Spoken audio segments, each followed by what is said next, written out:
All right, thank you very much for staying tuned. Mr. Blessing, are you there? Yes, I'm there. Ah, very well then. Thank you very much for accepting to talk to us on the program. The pleasure is mine. All right, so very quickly today we're looking at state of the economy this morning and would like to have your take. Of course, quite a number of things have been happening, controversies here and there. Actually, Nigeria's economy at the moment, we have bitumen, we have cocoa, yet we are still, in what we have at the moment. Nigerians are experiencing this, Ondo residents are experiencing hardship here and there. We've been hearing this quite a number of times that we are in a recession, economic recession. I think we've been hearing that for over a decade, and of course, it keeps happening. But we are asking the question on every Akure street, every market, every salary earner's mind: where exactly is Nigeria's economy? Can you please define Nigeria's economy as it is at the moment? And I want you to be very realistic. Well, thank you very much. Nigeria economy's recovery is real, but it's still very fragile. While there have been numerous improvements in key areas of the economy, like the foreign reserve, like the net to GDP ratio, like the reduction in inflation, sovereign ratings like the Fitch rating and the likes, a lot of people are still yet to feel the tangible impacts of the economy in terms of their standard of living and employment. So right now, the macroeconomic indices of Nigeria are part of recovery.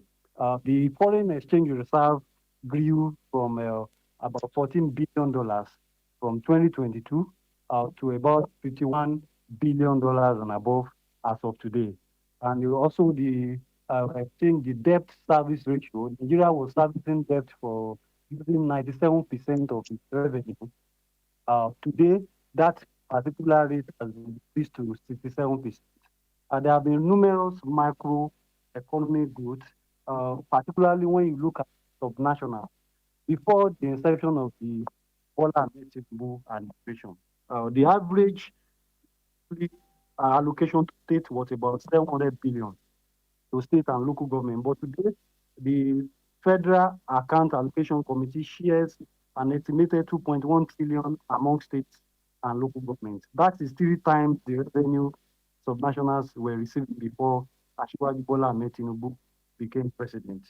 So there have been several growth indices here and there in the economy, but the subnationals, the people, are here to feel the tangible impact in terms of reduction of in cost saving, purchasing power, and employment generation.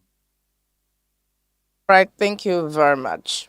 Well, I will pick my question from the first subsidy because it's just a simple question.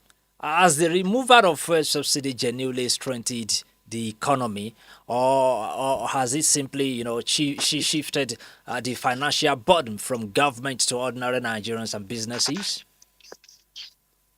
The removal of the subsidy Yeah. has greatly stabilized the Nigerian economy. If you could recall, uh, if you listen to the Minister of Finance, Mr. Taiwo Oyedele, he said at the time the President Tinubu became president, there was no money again to pay subsidy. In fact, Nigeria could use the crude oil that was mined, they had to use it and do forward contract, meaning they had to use it in future in exchange to pay for subsidy. It was that bad. We could no longer service debt. We could no longer even fund recurrent expenditure. So it became a matter of survival for the Tinubu administration to, as a matter of urgency, remove the fuel subsidy. And if you look at what we have today, like I said earlier, before the Tinubu administration, our foreign reserve was about $14 billion. Today, it is about $51.04 billion. And apart from that, if you look at the foreign exchange reform that was made, uh, the major thing in foreign exchange is price predictability. Today, we have a very stable foreign exchange. We know no matter how bad it is, you are going to have the naira from between the rate of 1,300 to 1,400. The gap cannot be more than between 50 naira to 100 naira. And it's the first time in a very long time that throughout the year, we don't have incidences of long queues and the likes across the country. If you compare to what we had before, particularly considering the impact of the US-Iran war and crisis, Nigeria has been able to survive and cope meaningfully well compared to what we had before and other countries. So it has helped us in the economy, and we have been able to grow our foreign reserve as a result of the removal of fuel subsidy. And a lot of investment is coming in into that economy. A lot of companies are coming to Nigeria to say they want to mine, they want to get the license to begin to engage in oil exploration from the south, and even the Ondo State governor has also announced plans to mine over 500,000 barrels to set up a company that will be mining over 500,000 barrels crude oil in Ondo State. This is as a result of the subsidy removal and the reforms in the oil sector that has been undertaken by this administration. Okay, Mr. Blessing Ademulegun, let's look at a few things. I'd like us to go back memory lane and also be a bit practical. Let's look at various administration in Nigeria and their economic gains. Between 1999 and 2014, the Paris Club relief of 2005 helped Olusegun Obasanjo's administration. They got an economic team and negotiated an unprecedented 18 billion naira debt, wire off. And of course, the banking sector also had, some, teams merging. And of course, 89 fragile banks, merging together as 25, becoming very strong, gave us some level of stability. His administration is also being thanked for telecommunication deregulation. And of course, this brought a lot of growth to Nigeria. There were losses as well, missed, savings targets, opportunity, corruption and leakages. Fast forward to the previous administration in Nigeria, we would remember that the Muhammadu Buhari administration heavily targeted infrastructure, significant progress on major projects such as the second Niger bridge, various standard gauge and all of that. Agricultural interventions were made as well, just like the current one is doing as well. But there were losses. Double recession, inflation started 2016, 2020, 2020 plus COVID-19.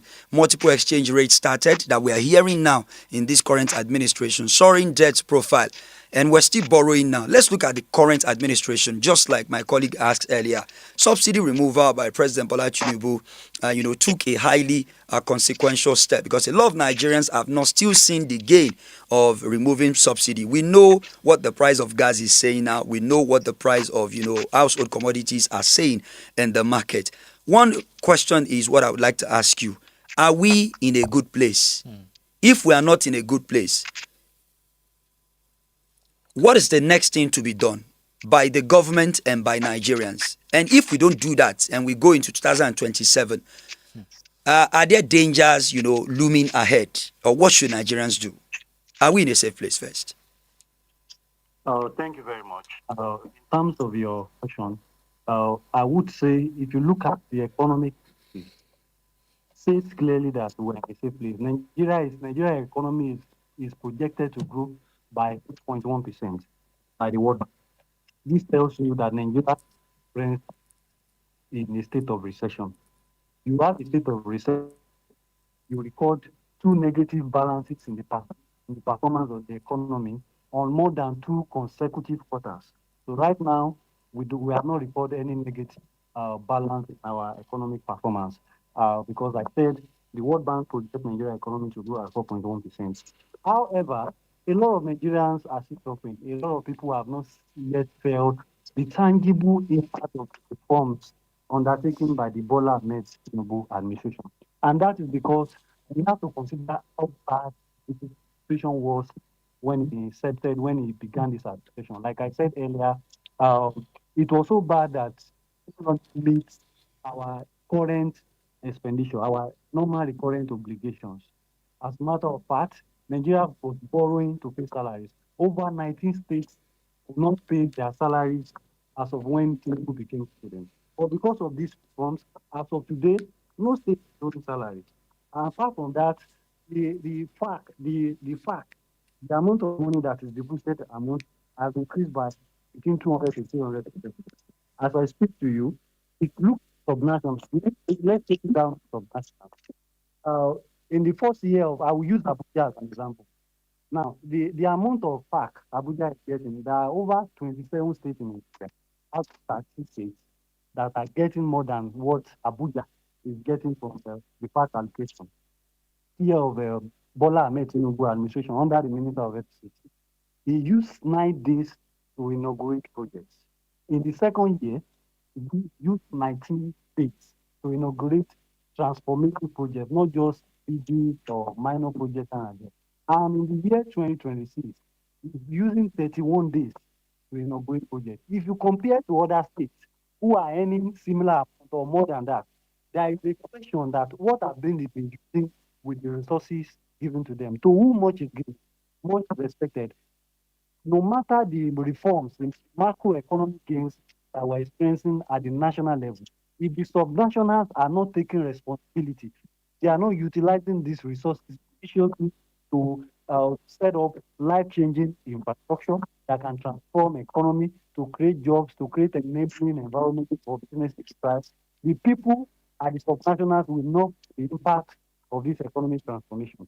Now, Ondo State, for example, is the eighth state that earns the highest amount out of the 36 states in Nigeria. From January to March 18, those states earn more than 1 billion naira from the park allocation. But if you look at the state of infrastructure, uh, projects, development, state, it is not good enough compared to the resources we are getting.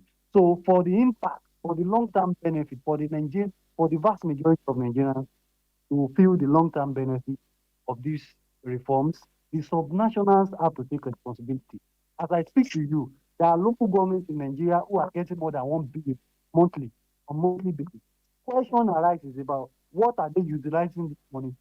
How are they spending the money? Because governance is local. If governance is local, the people are who also have to benefit from the resources shared to subnationals.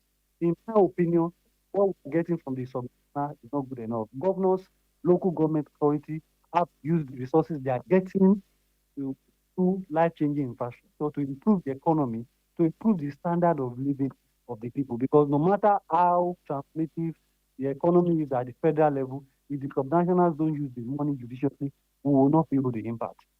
You will recall that money paid from subsidy removal was used to increase the level of allocation that is distributed among states. So there is more responsibility of states to now take charge of themselves, take ownership of the economy. The present macroeconomic reform, like taken at the national level, is naturally going to take more time for us to feel the tangible impact in terms of house to house. When you are talking about local level, standard of living, unemployment, and all of these things, we all have a responsibility to play. And this is going to naturally take time because of this. So I would say that if you look at the outlook as an economic analyst, I would say we're in a good place. The economy is not buoyant, but we are stable and we are seeing tangible signs of progress at the macroeconomic level. All right, thank you very much, Blessing Ademulegun. Of course, being an economic analyst, government keeps saying reforms are working, inflation is easing, but people are complaining. I want you to tell us the disconnect there. And of course, we do know that Ondo State has coal, bitumen, deep sea port plants, and agriculture. Yet we still queue for federal allocations. In your own view, what are two economic realities or two economic things Ondo State government must do in the next 6 months or 12 months to stop depending on Abuja and create real jobs for Ondo residents? Well, thank you very much. Ondo State has the largest deposit of bitumen in Africa, and it has the largest second deposit. It has the second largest deposit of bitumen in the world. Yes. And bitumen is an international commodity. It's a commodity that is always sought after, not just within Nigeria but outside the world. And apart from that, Ondo State has 18 different natural mineral resources, from koalin to tin to iron ore to bitumen, and several of them, majority of which are in commercial quantity. So question arises about what the state government is doing to attract investors to come and set up industries that can take advantage of this mineral deposit. I listened to the chat, the media chat for the Governor Ayedatiwa, where he invited Dr. Abati from Arise TV and the likes, and he said there are plans in place to set up a company that will be mining 500,000 barrels of crude oil per day. But Nigerians and on those are desirous of tangible evidence of growth, palpable, that can be felt across household and local government beyond just promises. Now, Ondo State has the capacity, for example, to generate its own electricity. We have seen states like Abia and recently Lagos State are decentralizing power generation. Now, the Bola Ahmed Tinubu has signed the law that allows power to be decentralized, giving the state the capability and the legislative power to generate their own power, to distribute, and to also share among them. So, government, the state government in particular, has a responsibility in this regard. For the economy at the state level, for Ondo State, for example, to transform its economy, power generation must be stable. Even in state capital in Akure, there are still many places. If you take it from Alabama and Itako and the urban centers, many places still do not have stable electricity. This is very crucial. And we also want to talk about security. We have had recent happenings in Owo and other Kure and beyond Kure metropolis where there have been cases of kidnapping and banditry. And security is very, very important if you want to attract investors. So the state government has to do more in this regard. We have seen progresses in this area where a lot of bandits have been arrested, but we still have continued cases of banditry and kidnapping, many of which do not even get to media. Security is the foundation of economic transformation. Uh, yes, so if these two things are done, the Ondo State economy will greatly transform. And government must also be intentional about creating jobs, realizing the economy for job creation. In this regard, not much has been done. We have not seen any tangible employment generation initiative in Ondo State by this government. So apart from setting up power and ensuring security, in terms of policy, in terms of attracting investment into the state, you mentioned cocoa. Ondo State is a big, Ondo State has a big agricultural hub. If you go to Idore, Ileolugi, and the likes, we have a lot of cocoa farmers who are engaged in fully cocoa farming. And Nigeria is one of the largest exporters of cocoa in Nigeria. However, when it comes to the end product of itself, which is shea butter and the likes, we are also one of the largest importers. So it tells us that if you look at the value chain of that agro product, a lot of money is lost to importation. Because if you look at the value chain of agriculture, it is the people who use the raw material, who process the raw material into finished goods that are able to maximize profit from this value chain. But right now, we are we are exporting rather than processing. So government must attract investment, investors. There are a lot of opportunities because we have products, we have the farmers, we have the land, but most of the time we limit it to exportation, which is not good enough. So Ondo State can be the largest producer of shea butter, cocoa tea, cocoa butter, and like from the end product of cocoa farming. Uh, if you take advantage of the land resources we have and the number of farmers we have who are dominant on cocoa farming market. So these are things that must set up. We must make sure we are power in terms of power generation.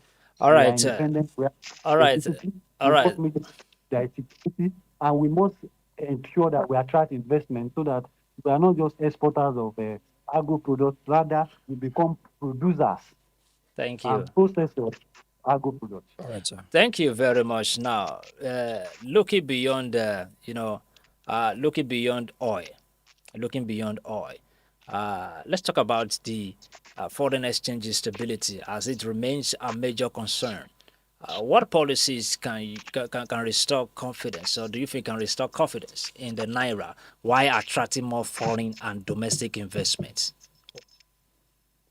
Well, thank you very much. Yeah. Most of these policies that I want to mention are already being implemented at different phases. At the inception of the Tinubu administration, one of the first things he did was to reform the exchange rate market by ensuring that arbitrage is removed. Before his administration, we saw a situation where we had almost like three different rates for our exchange. You had the black market, you had the CBN rate and the likes, which was in most cases more than 500 naira in difference. But today, the difference is mostly between 50 naira and 100 naira. So another thing that the Cardoso-led administration of the CBN has done is to ensure a willing buyer, willing seller window where everything is displayed and it is transparent, making sure that arbitrage and rumors disrupting the exchange rate is reduced to the barest minimum. I recalled sometimes ago when I went to the bank and I wanted to get a dollar, I was referred to an Aboki man where I can purchase the dollar, and that made it very difficult. We had situations where it is only rich men, people who are highly connected, that can access foreign exchange for school fees and for importation and to carry out their business. But today, any Nigerian can go to any bank and get the dollar at the market rate and they can carry out their businesses. So we are already seeing the results of some of these reforms that was undertaken. But in terms of the value of the naira as of today is 1,380 or thereabouts, using the rest yesterday rate. And we have seen several reports from international organizations that the naira is undervalued by 40%. So I want to believe if we can sustain these reforms that is ongoing, the naira will experience significant improvement in terms of value. It is not good enough that naira is 1,380. We should be aiming better in terms of the value of the naira, where we can get it to either below 1,000 or not more than 1,000. So I believe if this momentum is sustained, we are going to achieve meaningful progress, exchange rate transformation. Thank you very much, Mr. Blessing Ademulegun. I'd like to, pose this before we wrap up on this segment. Last week, it came out that the wife of our president, Mrs. Oluremi Tinubu, was out, at a public a function, and of course, she was quoted by newsmen and Nigerians as saying that, to start Akara business, petty businesses, does not require so much. A lot of Nigerians are, have interpreted, this particular the words from the first lady differently. What do you think we really have to do differently as a nation to make people maybe understand a bit more that the economy equally rests in the hands of petty business owners and not salary earners? Well, thank you very much. I'm very, very happy with this question. The last time I spoke on this program, I went down the memory lane citing the foundation of education in Nigeria by Jeremiah Obafemi Awolowo. And I mentioned something that education it's not just about getting white collar jobs or getting certificates. It's meant to give us the ability to be self-reliant, to be creative, and to discover ourselves. Now, it is not possible in every economy of the world. Everybody cannot go into white collar job. If everybody goes into white collar job, who will be the artisan? Who will be the furniture? Who will be the repairers? Who will be the mechanic? Who will be in the informal sector? So we have to be realistic with ourselves. Small business enterprise remains the cornerstone of every meaningful economy.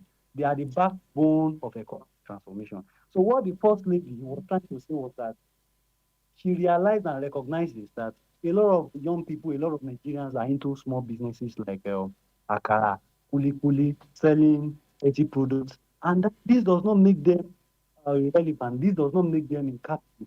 They are also part of the economy, and we cannot forget. We have to be realistic with ourselves. Many of us who are graduates today were sponsored from the money generated by our parents from this kind of businesses.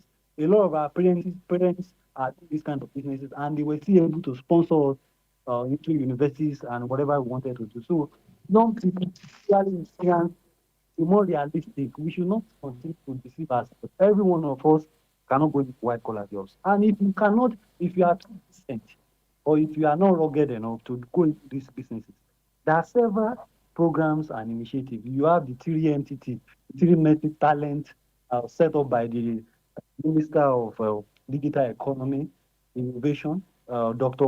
Jani, which is set up to 20 million Nigerians in specialized skills like data analysis, cybersecurity, machine learning, artificial intelligence, data science, and the likes.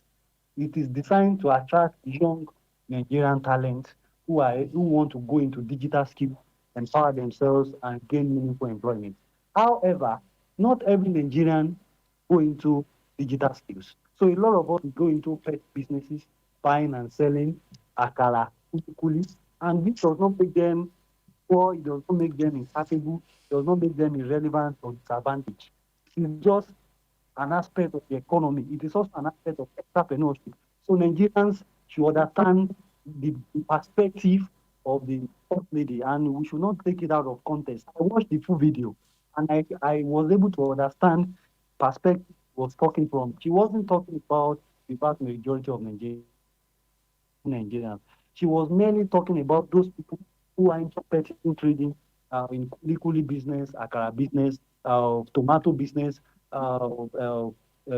plantain selling, maize selling. We have a lot of them, and they're also part of the economy.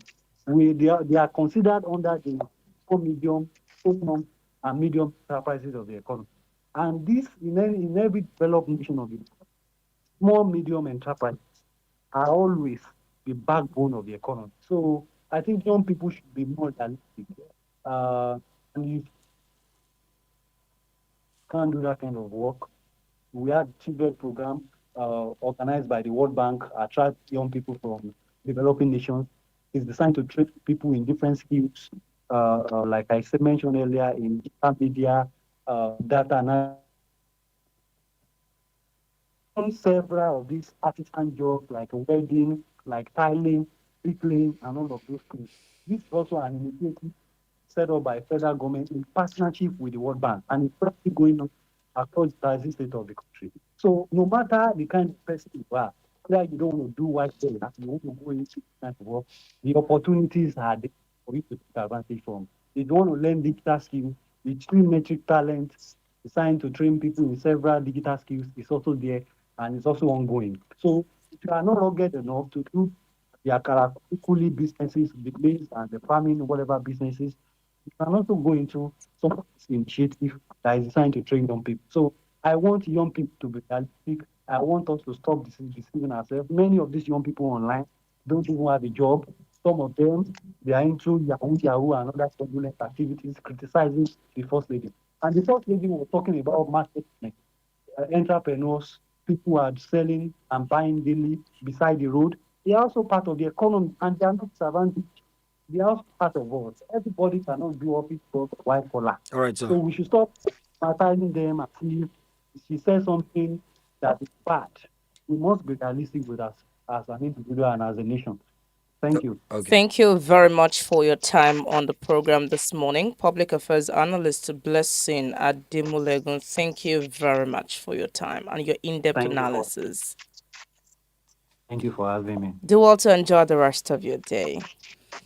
And of course, that moves us to the sporting arena with my colleague and able man here in the studio, Ineovosa. I like to call him that. His name is Kingsley, but I prefer to call his surname because it sounds very unique. Thank you very much. And of course, we join him now on the sporting arena. Let's see what we have on the sporting arena this morning, Kingsley. All right, thank you very much, Comfort. Thank you very much, Mikey. This is the sports segment on the show. Welcome. And of course, my name is Kingsley Iniovo Sakwe but I taking much of our time. The world record holder, Toby Amosan, equaled season's best of 12.28 seconds to win the women's 100-meter hurdles at the Paris Diamond League yesterday. The Nigerian stormed to victory ahead of American Pierre Grace Stark, who finished second in 12.38 seconds, and Alasha Johnson, who placed third in 12.39 seconds. Amusan produced stronger finish after relating Nadine Versad, who had taken an early lead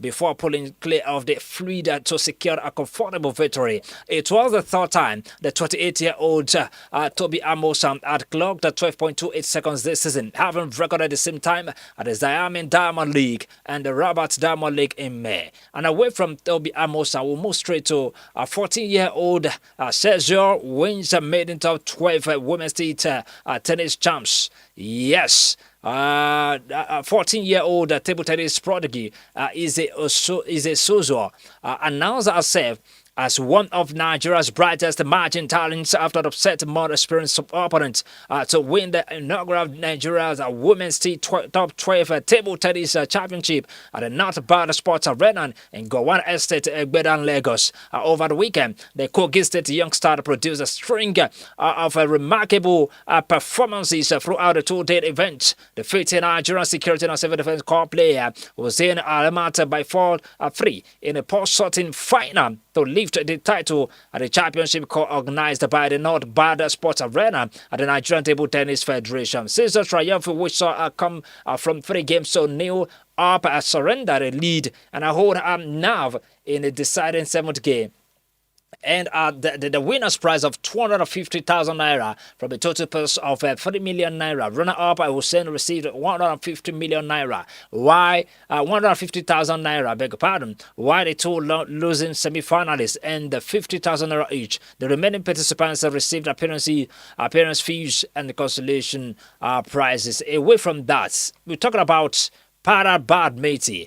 I must tell you that Nigeria's Eniola Bolaji won a silver medal at the 2026 British and Irish Para Badminton International on Sunday in Dublin, Ireland. The Paralympic bronze medalist and World Championship silver medalist lost 2 goals to nil, 21-18, 23-20-21 to Japan's Shino Kawai. And the women's SL3 singles final at the Sports Ireland National Indoor Arena. Bolaji enjoyed an impressive run to the final, recording straight game victories over Indians and Naraj 21-15, 21-3, and Francis Milani Surao 21-19, 21-13 during the group stage. The multiple African champions continued a dominant form by defeating Turkey's Halimin Yildiz 21-16, 21-7 in the quarterfinals before crossing past Australian Selin Vienot 21-7, 21-9 in the semi-final. However, Kawai proved too strong in the finals, denied the Nigerian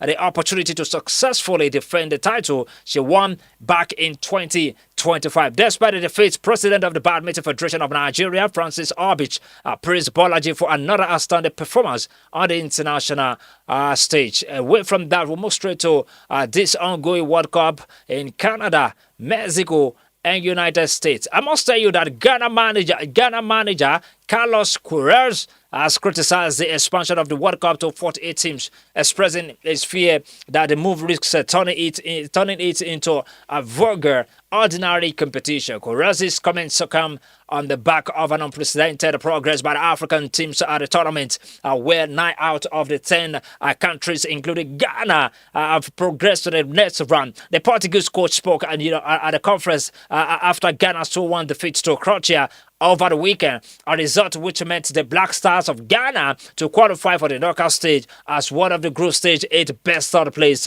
teams. Away from that, we'll tell you the African, you're going to make the 9 African teams in the knockout stage. Yes, Africa, we have a record 9 representatives in the knockout stage of the ongoing 2026 FIFA World Cup. Algeria and DR Congo are the latest team from the continent to say their last 32 tickets at the ongoing competition following their last group stage matches yesterday. They joined the likes of Morocco, South Africa, Cote d'Ivoire, Egypt, Cape Verde, Senegal, and Ghana, who had previously confirmed their places in the round of 32. DR Congo qualified after first victory, 3-1 over Uzbekistan in Atlanta. The result earned the Leopards 4 points and took them to the top of the 8 best top-place teams. They will face England this Wednesday. Algeria, which squeezed 3-3 draw against Austria yesterday, progressed the last 32 as one of the tournament's best third place teams. The Desert Warriors finished third in Group J with 4 points from the 3 matches behind Argentina and Austria. Mike. Well, I think the Ghanaian coach basically, I think he has a point. He was saying that the FIFA has, has done so much Mm. to prepare for the World Cup. But I think he has a point if he's saying they are overstretching, the competition, because overstretching the competition means you are overstretching the players as well. Mm. This was when players used to rest. As soon as leagues are done by May, players wait 2 months before they return back to club action, because almost in top five leagues in Europe they play over 30 matches, including the ones we play in Nigeria. Here in African countries, you have between 25 to 30 or 30, or more than 30 matches. Some even have 40. We have seen a situation where Madrid have played almost 60 matches in a season, having qualified, for 4 or 5 different competitions, two domestic competition, La Liga itself, and of course the UEFA Champions League making 4, then Club World Cup, and other stuff, then plus Super Cup that they play in Europe. So I think this overstretches the player, because at the end of the day they get to they get injured easily. We have seen Manuel Ugarte for Uruguay, who just got injured now. He has been told to go and rest at home. He might be out for till half of this season. So this stretches the players, and I think FIFA should do something about it. But should we blame them for accommodating many other teams who might not have had the dream of going to the World Cup? I think this expansion also brought in new players, new teams. Look at Corresio, look at Cape Verde, whose teams have followed them up to the World Cup just to cheer them up. Look at families of the goalkeeper who had a stunning one against Lionel Messi. The US had to give his mother a visa to come and watch her son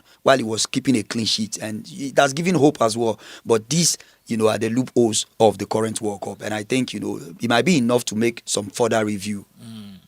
Well, the expanded tournaments featuring 48 teams and 104 matches for the first time in the competition's history has already delivered memorable moments, surprise results and emerging contenders. Hosted jointly by the United States, Canada, Mexico, the tournament kicked off on June 11, 2026, becoming the first World Cup to be staged across 3 nations. Millions of football fans have flocked to venues across North America as teams battle for a place in the latter stages of the world's biggest, sporting event. The knockout phase now raises the stakes considerable. The reports say that unlike the group stage, there are no second chances, which winners progressing to the round of 16 and losers immediately exiting the tournament. The round of 16 is scheduled to begin on July 4, while the competition will culminate with the final on July 19 at MetLife Stadium in New Jersey. Yes, in New Jersey. Several mouth-watering encounters headlined the round of 32, including Brazil against Japan, Netherlands versus Morocco, Portugal against Croatia, Belgium against Senegal, and France up against Sweden. Yes, 9 of 10 African nations booked their spot in the knockout phase. The knockout stage also reflects Africa's impressive, showing at the tournament with South Africa, Morocco, and the rest. So, South Africa, we played against Canada June 28th at Los Angeles Stadium. Okay, Brazil, we played against Japan. Brazil, we played against Japan tonight, June 29th at Austin Stadium. And Germany will play Paraguay tonight at Boston Stadium again. Well, Your prediction? I don't know. Well, basically, I think the bigger teams have an advantage. But one I wanted to react to again was, I don't know why are Africans happy that South Africa has been eliminated. They waylaid them because they qualified and all of that. But now they've been booted out of the competition. People should leave this. They should leave these people alone. Let them go back home and go and fix the xenophobic issue at the end. I don't know. It should be football. We should not politicize football. We should not create enmity because of football. Let's just play and go back home. All right, let's make some transfer stories there where Spanish giant Barcelona have reportedly made contact with the representatives of Hurricane as they explore a potential move for the Bayern Munich striker. Yes, the England captain has 1 year remaining on his contract with Bayern Munich, which Hurricane is not actively seeking a departure from the Bundesliga champions. Barcelona are said to be prepared to pursue a deal if the opportunity arises. Meanwhile, Robert Lewandowski will be leaving for MLS. Well, Lewandowski leaving for MLS is almost done with his, football, and I think, when big players, when they are almost done, they move to lesser leagues. where the intensity is low and not as competitive as those in Europe and all of that. That was what Messi did. That was what Ronaldo did. That was what other players equally did. Klose, all of them for Germany, they did that, and that's where they are meeting, including Aneka. And Mo Salah too could also follow at the end of the day. So I think these guys are doing, themselves a favor one way or the other, just to go to other leagues. So basically, they can do better. They can do better. My name is Mike Alim or Bafemi. And my name is Kingsley Inyofusa. And that's what we can take on today's edition of the program. Do all to join us again on Wednesday, God willing. We'd like to say a very big thank you to the executive producer of the program, Dr. Ezekiel Akonde. On behalf of the entire production crew, my name is Comfort or Molafe. Bye for now.